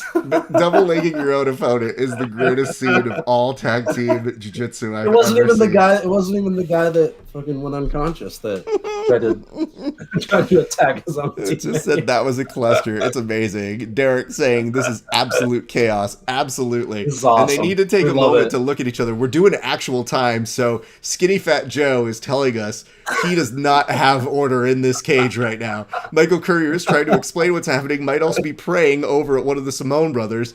Now it looks like we're returning the action, but we did just lose 20 seconds on the clock, so that's really fucked up. It looks like Willie is laughing his ass off profusely, talking trash, or at least giving some acknowledgement to the other Simone brother. This is absolutely absurd. I think Chael just called somebody a dummy. This is awesome. You know what? This is paid for in full. This is way better than anything that we've seen with this before, because we need more people like Courier. I also want to point this out. Courier is a beast. He is part of our Whoop group. So these things where you can wear a sleeve and it monitors your heart rate. And last week when he was competing at Combat Jiu-Jitsu, I said, yo, are you going to wear your Whoop sleeve on there? And he goes, yeah, I was thinking about it. I was like, dude, you should do it because I want to know what your heart rate is in like competition for that kind of a scene. And he obviously gets carried, like slapped so hard they stop the match, and he's a good sport about it. And then afterwards I just go, yo, that's a crazy ass photo. And he goes, I was trying to put verbal tap in blood. And I said, thank you. And then he immediately tells us, he goes, oh, one problem though, I didn't wear my Whoop sleeve. And I go, you're fucking dead to me, bro. Like, that was the only thing I wanted to know. Useless. Well, here's the good news. A whole conversation here. They really are, and if you're the Simone brothers, you're using this as a wonderful stall tactic because you're ahead 2-0. And look at that. Beautiful ring placement here. Oh my God, for a split second he was setting him up for essentially a heart attack finisher from the WWF days. And there might be a Darce here is what I'm saying. Oh. Yeah. Dar's turn. Well, could be Mar. Oh, we got it. So that's 3. 3-1 or 3-0, right? Yeah, 3-0 indeed. And Oddfire's trying to snap him down. They are super slow on that scoreboard. I think they're just trying to really make sure that before it goes up, it's like preventatively calling a state in a presidential election where you go, whoa. we have AP has not called an extra submission here. We're being very cautious. Wolf Blizzard's gonna do it 5 hours after the fact. It's a whole thing. But yes, Skinny Fat Texas goes to Biden. Yo, Derek, I like this. Derek's asking, all right, who wants to be my tag team partner? Me. Here's what should happen. Derek. You guys should have a match against each other and then immediately have a tag team match against somebody else. That'd be great. No off button to the genius switch here, kids. Just saying. Just continuous. Continuously great moments. I mean, like the autofocus on my camera. Even this, oh my god. He literally just Alabama slammed that man to the ground. Good for him. And he says nobody wants that smoke. I don't know, man. I think lots of people actually want that smoke. You put Jordan in most situations, and most people actually want matches with him. Don't feign like you're going to punch him. I like that. Slap the damn mustache off me. This is also pretty great in the sense that you had one of the Simone brothers actually pointing at the ref. Like, it's really hit the true element of pro wrestling where they're like, ref, come on. What? Huh? My stream went down. My stream also went dead for a second as well. On my clock, there's 57 seconds. I don't know why, but it just shorted out, and it's really fucking weird. But it looks like the Simone brothers are just a few seconds away from just getting a shutout here. All right. I also don't know how this match came to be because the Simone brothers are MMA guys, and I don't know how Submission Underground gave them both Willie and Michael, who probably went out of their way to promote themselves to get on here, and I know they're favorites, and I know they're friends of the show, but it is just an odd matchup. Like, there's no beef between them. It's just like, hey, we need people to do tag team. Anybody interested? Heel hook him. Good. Oh, no. Oh, wow. I will say, the Simone brother trying to hit a heel hook here is the most hilarious. And they are out of time. Good knee on belly positioning here, though. Fan of that. I think they're making up for the time that they had for that time out there. Knee on neck. I love knee on neck. Yo, I told somebody, I was like, there are 2 times when I will really use knee on neck. The first is if I don't like you. The second is if I'm tired. And yesterday, when rolling with somebody for close to 2 hours, I definitely used it a few times because I was like, I'm exhausted. Like, you take this knee now. I'm not. At least you're on top while you're exhausted. Well, that didn't last forever. I did end up going to bottom at some point because naturally. But it was a blast, dude. Did that dude literally just try to stun her? the dude the trophy guy? I think Willie tried to actually stutter him. He did the mid kick, and I'm like, leave that man alone. Yeah. Wow, they went for it with that big ass trophy. I mean honestly, it's dude, like a dance recital trophy, but I'm just I mean, the brothers will 100% share custody of that at their parents' house, I'm sure. Okay. What did he say? Oh, so they're doing a plug to Dana. Dana's not watching this. It says Derek Flagg. It says 3-on-3 for 3K in May. And it says Chael possibly talked to Iridium Sports Agency. Ricky is on that roster. Yes, that is correct. This is so funny that he finds his way over and goes to... He's not even double legging him. He's just going to like try to leg lock him. I like how he just held on to the choke after he got tapped. just because he knew. He had to know that, hey, if I hold this 2 seconds longer, that guy's unconscious. Yeah, I don't really know how that plays out. I feel like once you make the tag, it's your Yeah, I feel like opponent's. you have to let go. Yeah. I feel like you're supposed to let go, but then I think the rules. I don't know. The rules are that you're supposed to have your opponent or your tag team partner get them off, and it says Yeah, because I three on guess three. what are you going to do as the other person there? Are you going to jump on his back while he's on somebody's back? Like, Which, by the way, is probably what should have happened, because that would have been great to just see Willie like double bull over after the fact. Derek saying 3-on-3 for 3K. What promotion? Is this one the? that's Hold the on. Gym Crashers, right? Yes, sir. Gym Crashers Pro. The last I remembered it being, it should be that one. But let me go and pull it up here. It was said here earlier. It's the Gym Crashers Pro. Let's just double check. And I see That sounds pretty cool. Yeah, dude, they have a really fun event. They got a lot of fun people coming in on that last one, and we definitely endorse those folks. Coming up next is going to be Roxanne Modafferi and Amanda Lowen. I'm going to need to take a restroom break real quick before this one. Go right ahead. I will let you do that. I'll take care of the broadcast. I'll see you in a second here. Go do what you need to do, sir. All right, let me go ahead and make this cheers on out to friends of the show. One, Ricky Simone and his brother. Thank you so much for beating up our friend Michael Courier and Willie, because I don't think we've seen a jiu-jitsu tag team match that was that chaotically stupid and beautiful, but that was amazing. So cheers to you, good sirs. That was really fun. I love the tag team incorporations. I love the fact that you were telling the ref, like in true pro wrestling fashion, hey, listen, why aren't you doing this? And Ricky, you know we got love for the WWE BJJ. You are one of the distinguished parodies that we have done, so we hope you guys are doing well. Cheers to both of you. Thank you for a very entertaining, nonsensical 8 minutes of bliss. All right. Here's a good time to remind you guys.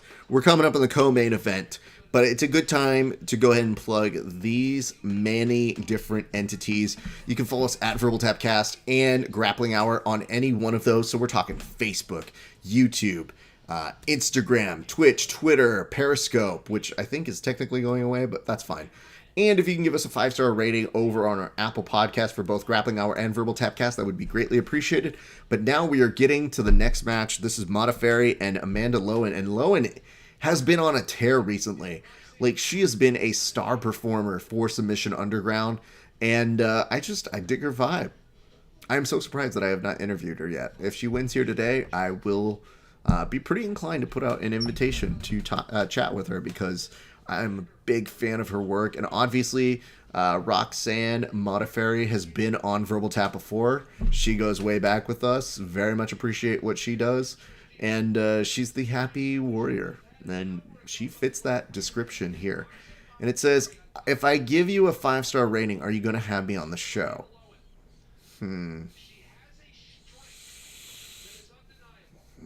That's a tough one. That's like, I'd want to have you on the show. I think you have to win something. Let's say that. Yeah, that's a good way. Normally, if people win, we put out the invitation. So if you go win one of these big tournament things, yeah, we'll bring you on. I have no problem against that. But asterisks left at the discretion of the executive producer of Verbal Tapcast and the Grappling Hour. It's a good way of saying it, right? Plus, Derek, we have yet to chat in person or virtually, so I'm not against it. Ooh, Lowen coming in with some nice rubber guard attacks right now. Pulling down on it with what I believe is a hook. I'm not going to call it a meat hook because I don't know the difference between New York and a regular meat hook. And speaking of which, we do have Jordan coming right back, making his way into the screens. I'm back. Well, what would you say about Amanda Lowen's I already missed a minute and a half. You did. I'm going to be completely honest. I don't know almost nothing about Amanda Lowen's game. I've actually never seen her grapple. I know she's been on Submission Underground a handful of times, but I've always, for whatever reason, missed her match. So I guess I'm examining at the moment. She is amazing, dude. Like, she has had some stellar matches on the Submission Underground cards. I love her jiu-jitsu. I'm a huge fan. Every opportunity she's had, she's made the most of. And I actually really liked her getting paired up with Modafferi on this one. And, dude, it's supposed to be a really fun match, and thus far, she's already still working excellently from her guard. And she is 10th planet, correct? Yes, she is. Okay. Just want to make sure I had that fact right. And Modafferi, I don't want to mention this fact, but that's like that TP choke. This could actually be a finish in some regions. Oh, it just shit. depends on how she gets it, and she's now starting to tighten it up. It's kind of like that no-arm triangle here. If I'm mistaken, please let me know. But she does get out of it. Modafferi on top. Omaha twist. Ooh. Oh, nice. Not quite. She was trying to enter to the legs. Oh, back to a reverse triangle. But think about that, dude. Even within those few seconds, we saw her transition to 3-4 different submissions within a very nice sequence. And she's still not done. For a split second, you look like she was trying to go for that leg to go into a knee bar. And she's still there. She's still trying to signpost for that. Just coming up a little short each time. But still pretty cool of her to be doing that. We should have Amanda out for Subspectrum. That'd be a really, really good... I think you should definitely reach out. I think she would definitely be a great female match for a number of different people. And it'd be good because the consensus I'm seeing, in the fantastic YouTube comments that we get is everybody's just ragging on 10th Planet's fundamentals and their ability to create exciting matches because they only go for rubber guard and things like that. Like, I think she'd be a great representative to be like, hey, how about fuck you? I can go for submissions from any position and make it an exciting match. I mean, she's been consistently fun to watch, so I think you'd get a pretty good return putting her in an event. And just thinking about this, there's only 50 seconds left, and, Roxanne's been doing a pretty good defense here. I want to give some credit to Roxanne's training. Her jiu-jitsu coaches, I believe, are the Shapiro brothers, otherwise known as the Shap Bros, out in Vegas. And I know that those guys are monsters. They are Cobra Kai black belts under Sim Go. And I just love the fact that now she gets to work with them. And it says Amanda Lowen, Claire North. Ooh, that'd be a great match. Thank you. Claire's a beast out here. Black belt from Tipping Point BJJ. Wife of John Duda, another great black belt. Like Iowa Jiu-Jitsu legend. That'd be awesome. Well, it looks like some people are trying to take you up on your offer here because they're saying Sofia Nordeno versus Amanda Lowen 2 would be cool to watch. So absolutely. All right. I dig that. I've seen a handful of Sophia's matches, so that'd be great. And we didn't really acknowledge this one, but we'll acknowledge it now. And it says, all right, let me finally win something. Because Derek was saying if we basically had him give us a 5-star rating, would he come on my show? And I'm still kind of iffy on it. I think Derek could provide a half-decent interview. I'm just kidding. That'd be good. It'd be good. All right. Noted. It's tough business making people interesting, so it's definitely a lot of work for me, but I'm not against it, but I did tell him if he wins like a big invitational, give him a bottle of Fireball, and then he'll be a fantastic guest for you. He'll comment back to that one, I promise. I'm fairly certain he will. Oh, Modafferi might be in on a nice armbar here. Lowen already starting to get the legs on over. Excellent flexibility here. And the arm is still protected at the moment. Modafferi's actually trying to move her back, and yes, within a split second, Lowen takes advantage of that. Modafferi shaking her arms out. Might be working from Spider here. Yep, that's exactly where we're going up next. And it says, oh no, I'll ruin your entire show if I have a fireball. Uh-oh. Good to know. We should give Derek a bottle of Fireball and then make him compete in a jiu-jitsu competition. It's where he literally enters the competition be like, all right, taking off the shirt. And then people go, okay. And he goes, and my pants. And they go, no. You know what? No. Stop. No, we were just facilitating it for audience participation the last time. Please stop just there. I'll say this about Amanda Lowen. Not only did she start very well, she has a good grip here, but she actually positioned herself with the arm platform like you're supposed to do it. Like, I love the fact that she goes, no, I've done this a few times, ref. I know exactly what to do. And I like that Derek said, I'll be ADCC style shirtless for sure. And he says, Vale Tudos and no shirt. What could be better? Dude, that's amazing. What could be worse? What could be worse is the best. Dude, the funniest thing is, nice. like, we a lot of arm bars tonight in overtime. Want to give some props over to Amanda Lowen getting it done yet again, and this time against Roxy Modafferi here. That was an excellent, excellent job by her. I wonder what she'll say to the camera if she's going on over that way. I just like the fact that Derek is now plugging himself to be like, you know what, you're right, I will do it that way. I will say there was one dude who did an interview with me, and he was sitting poolside, and he just didn't have a shirt on, and I was like, what's up? And he just goes, I'm just gonna knock out this interview. And I was like, okay, bro, like, for sure, knock out this interview. Yeah, and I was like, this is officially the worst start to any pre-interview I've ever done on air, and I'm pretty sure you're gonna be terrible. I'm not gonna say, I'll tell you off air. Okay. Look at that, defending Amanda Lowen, who's still even taking the time. She's like, I don't even care that you're putting this on me. I want to make sure the hair looks good when you put this belt on me. Gotta put it up. Well done. I think I'm just a couple seconds behind you from what I can hear in the background, so I'll pause myself. Good. I'll turn that down for just a second here. No worries. That is so good. I do appreciate that. Like I said, kids, I want to remind you guys, this week, I need you to get your WWE BJJ submissions finalized. Let's go.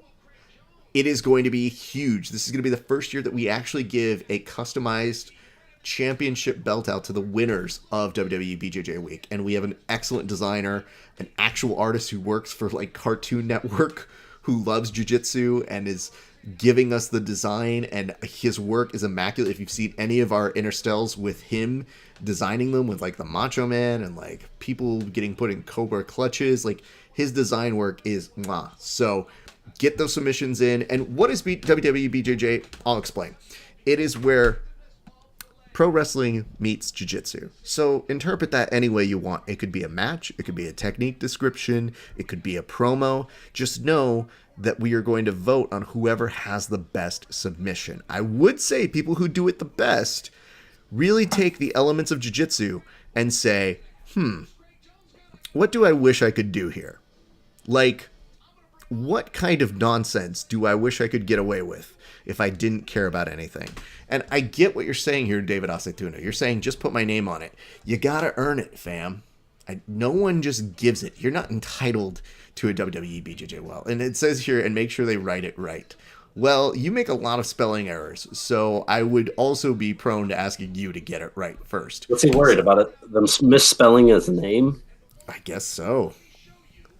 What? Oh, I guess he's got an E before I as well, so we got the same goddamn problem. He's an E before I as well. I feel you, David. I feel you. They're now taking this into the how did we get here to this moment with Fowler and Boogie. So we're going to get a nice little recap of both of their great moments. And it says, there are many WWE BJJ stories from our traveling days. Oh, yeah. Me and Derek. I was always like swanton bombing onto hotel beds and shit like that. Oh, no. There's some videos. I think I held a bed sheet and flew like a bird through the sky as I 5-star frog splashed some shit. Oh, yeah. You frog splashed Derek? No, I think it was just like an empty bed. But that's what I thought. Derek was filming. Yeah, I was like, I don't think Derek is really like the cell type. I don't really find him as somebody who's going to be a solid enough jobber here. And it says, I have a few videos. Oh, please send them our way. That would be amazing. Yes. All right, we're at the match now. Oh my God, we're already fucking 15 seconds into it. I looked down for half a second and the shit's already started. Perfect. I like their pacing though. I will take it. Boogie is 100% playing from guard, open guard. This is, I think, the worst of all plans for Mason Fowler, because Mason Fowler, if he gets caught in that trap from guard, it could be very bad for him. Like, dude, that's one of the worst. one of the worst places I've ever been is Boogie's rubber guard. Just the omoplata threats that like he'll straight arm lock you from the omoplata. It's things that I've never felt before from that position. His positioning, his flexibility, his dexterity, and his like commitment to that position is something like I've never felt. And this is tough because one of the criticisms for Mason is that he is somebody who will kind of disengage multiple times. But here you have Boogie who's not afraid to engage with him. It's just on a certain terms of being from the ground. So you don't get the Mason who uses cage work. You don't get the Mason who tries to like wrestle with the guys.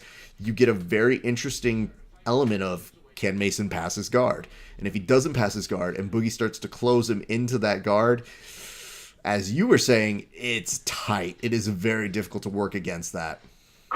It's a weird place to be. Yep.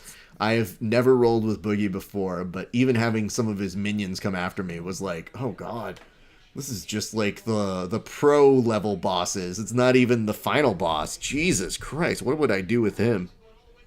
He defeated me mentally afterwards too. He like tapped me out 7 times in a row, and then he was like, "You tap out a lot of black belts, don't you?" I was like, I mean, probably some, but like you just fucked me up. What are you saying?" I still enjoy the fact that, like, I know Boogie is a little bit of a trash talker, and I have nothing but love for him, but I will say the one card I have in my little side pocket here is the fact that I do an impression of him. So I would 100% be doing my Boogie impression to Boogie in order to try and pass his guard. So it'd be a little bit of a, you know, bro, I just want to say it's all love and like, you know what I mean? Like, I love what you're putting out there, dog, and like the love and the respect of the community. It's like honestly, like nobody's putting out there like you, my man. And like, I would see him try to talk trash, but I know that would throw him off a little bit. That's a great impression. Thank you. Great impression. I gotta give you that. That's good. Appreciate that. And it says Fowler is a bit of an omoplata connoisseur himself. Yeah, I mean Fowler's not a just somebody who's a goon. Like he's not a jabroni. I mean he is in real life, but here in this format, he's pretty good, and he is working on a pass and has kind of passed Boogie's guard. Now the question is, what is he gonna do from this position? Because again, when you have somebody with the flexibility of Boogie, even getting to side control isn't exactly an assurance that anything is going to be safe. No. Ooh, look at this though. Mason putting that pressure. Might work on the arm now. Boogie very quickly gets out of it, and he's still not out of trouble. What if Mason darced Boogie? That'd be insane. For a split second, I was like, "That can't happen." Like, I just thought that's what he was going to go to. He looked like he was setting it up, and I'm like, "Yo, Boogie, we can't have that, man." No. But looking at how Mason is trying to cinch up the arm, putting lots of pressure on Boogie, he's now going to go for it. Kimura, yeah. He is putting Boogie in a response for trouble. Boogie is still not out of the woods, trying to put the arm underneath the thigh here. Ooh. Mason might be able to stomp down on it. Boogie is running out of options in terms of his arm, just barely protecting the other one. Boogie may have to go over. Yes, releases it for a split second, but Mason's still with a firm grip. There's 30 seconds left to go left in this match, and now we're seeing Mason do everything he can. I mean, I've been in this position with a number of people, so I'm actually watching with vested interest, and he's going straight into an armbar, and yes, he does get the tap. Wow. Well done. That must be just a few seconds behind you. Oh, wow, that was quick after the break. Damn. Yeah. Mason Fowler's no joke, man. What are they fucking waiting for on his black belt? What are they waiting for? What the fuck are they waiting for? Like, seriously? Would you like to direct your complaints over to the Candyman himself? The Candyman? Who's that? Mm-hmm. I mean, Kyotera. Like, he loves him some candy. Okay. Oh, I didn't know that. but yes, Kyotera, what the fuck are you waiting for? Give that man his black belt. To be fair, dude, I just look over and I know Mason said that he's got a plan for him, and I go, cool, you should tell him to update the plan. That Kyo has a plan for Mason? Yeah, he's like, yeah, dude, he's got this plan about what he needs to do and what he should do, and what it means for him to have this. And it says, Tara wants to give Mason a shot at Worlds. I think I saw somewhere. That is correct. You know where you saw that? On this show. He could take a shot at the black belt Worlds. There's no reason he shouldn't be. It's silly. Hey, I'm not his coach, so I shouldn't be talking shit. But I am. So what are you going to do about it? Here's some good news. Okay, literally the last part of that match ends at 5:02. So I hear you guys talking about those extra minutes. I don't disagree with you, but we are done at 5:02. So I can't hate on that. 7:02 here in the Midwest. I would like to say this, which is, look at these highlights of Mason trying to get this Kimura here, and I wondered even just the strength that he was using to get that out, if that was affecting Boogie's arm right then and there, so that way when you get that break for that arm bar, it's like, dude, there's nothing left, But Boogie was doing an excellent job of rotating out of it. Yeah, he was super committed to the grip. Didn't quite have enough pressure in his hips to finish the Kimura, but the transition to the armbar was imminent. And I see a lot of people do that. I mean, I have a number of people who will try to escape that with me, but I just don't have that transition that Mason did when I'm doing that Kimura, where I'm like, oh, you think you're going to go here? And then all of a sudden they'll do something, and I go, you're not Boogie. You can't do that fucking movement. That's not going to happen for you. Man, well, that was interesting. I will tell you this. That was a good card. Those are some good matches. So if they do say what they say is going to happen, that means that you are getting Mason Fowler versus Andy Night Varela. And I think that's an interesting match for, obviously, Andy Night Varela. But you know what's also interesting about it? If memory serves me right, I think Andy is also a brown belt. Yeah, I think you're right. Or actually, I think he has received his black belt. Did he just... Oh, you know what? You're right. I think he might have. I think pretty recently he received his black belt, so... Man. So they're saying on April 25th, they're going to have their next Submission Underground card. It does look like there's going to be... I couldn't quite hear the gist of what he was saying, but it does sound like there's going to be another tag team match because, I mean, if you see what we saw here, it looks ridiculously nonsensical. I want to say thank you. Let's get you and Derek on that one. Let's try and get you guys on one of these nonsensical cards so that you guys can have your match and then immediately go do that.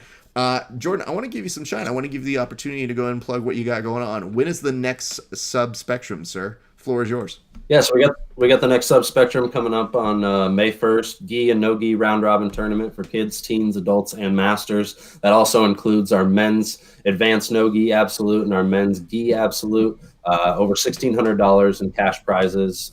Thank you to Top Mount Apparel for throwing in some cash on that. But yeah, if you guys want to check that out, head over to subspectrumbjj.com. If you guys want to check out some of the previous matches that have been at Subspectrum, go over to the Subspectrum YouTube channel. That shit's popping right now. Make sure you subscribe, follow all the pages. And yeah, if you guys want to come out and test yourself on the event and get a chance to be on that Subspectrum YouTube channel, subspectrumbjj.com. Black belts register free for all of our events. So that's another great thing. That's all I really got, man. Thank you for giving me the floor, Raph. Absolutely, dude. And I'm really glad that you guys are always making it accessible to black belts. I think that's super dope as a policy for your organization. I look forward to seeing it, my man, because it's always fun whenever you put on events. And, we're always rooting for you guys. And like I said, the fact that it's coming up again so soon, it always feels like I see you put up an event and then I see like you doing a preview where you go, oh boy, we've got some stuff coming up. And I go, did we just do it? Oh, I guess we're getting ready for 2 months in advance. So yeah, sure. I get bored, man. I get bored. So I'm like, fuck it. I got to start planning another event. It's like 2 weeks that I haven't been doing anything. And you take like posting YouTube videos and doing thumbnails. So I'm like, I gotta do something else. You're like 1 week off and then you're all immediately like, it's been too long. Got to start plugging some matches in. So that's pretty great. And yeah. I do see over here Derek saying, let's go. Well, listen, I gave you the chance to plug. Here's what we're going to do. We're going to put a plug on this one for right now. Hopefully we'll get to see us sooner than later. We'll probably bring everybody back for the next Submission Underground 22, which will look like another blast event. But I appreciate you, Jordan. I'm going to close up this bitch and then we'll say some words off air. But I thank you for coming on today, my friend. Of course. Thank you, Raph. Thanks for having me. No problem. All right. One, Jordan Peitzman, everybody. All right, let's talk about a few things. First and foremost, I want to say thank you guys for tuning in. If you want to go visit us at Verbal Tap Cast, that'd be great, because this week we're going to bring back on UFC fighter Joe Selecki to find out if he beat Kevin's over-under picks. And I don't really know what it looks like yet. I haven't done the math, but I'll figure that out in a few minutes. I also want to thank you guys for tuning in to all of our different programs. This week it looks like we're probably lining up some folks. I'll probably reach out maybe to one or two of the fighters that were on tonight's telecast over here on the Fight Pass at Submission Underground 21. So we'll see how that goes. And I want to say thank you guys for tuning in. You know we love these things. You know we love doing them. Next week on Saturday, we'll be right back here for another Fight Companion, doing it as we always do, with fun, with beers, with cheers, with toasts and roasts. So go give us a like and a follow, all these different pages. And if you would be so kind, 5-star reviews for both Verbal Tap and Grappling Hour. It helps us. Don't ask how. It's just the weird algorithm robot.